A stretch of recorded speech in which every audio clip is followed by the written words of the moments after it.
لو انت عاوز تركب اي مواصلة في القاهرة الكبرى، انا هقولك تركب ايه في القاهرة واي مواصلة.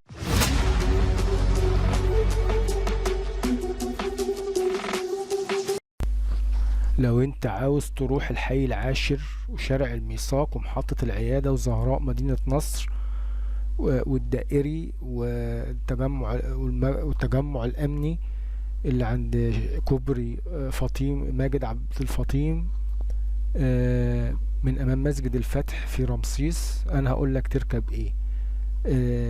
الحقيقة في مدينة نصر في شرق محافظة القاهرة في بعض الاتوبيسات والمينيباصات والميكروباصات بتطلع الحي العاشر، وبعدين شارع الميثاق ومحطة العيادة وزهراء مدينة نصر. هنعرف دلوقتي مع بعض ايه هي المواصلات.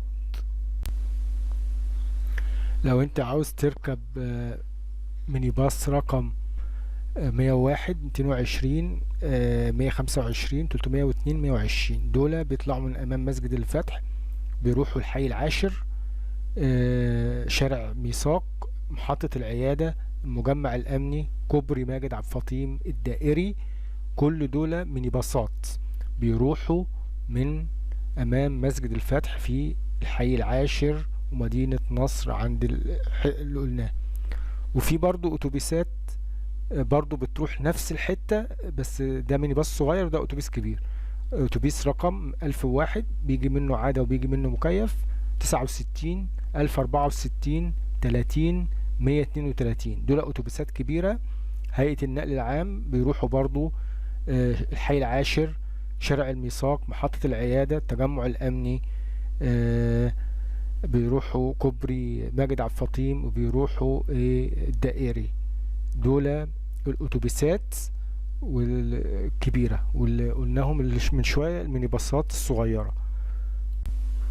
وبرضو في ميكروباص من عند جامع الفتح بيروح الحي العاشر، ده اخره العاشر بس ما بيخشش عند شارع العيادة ولا.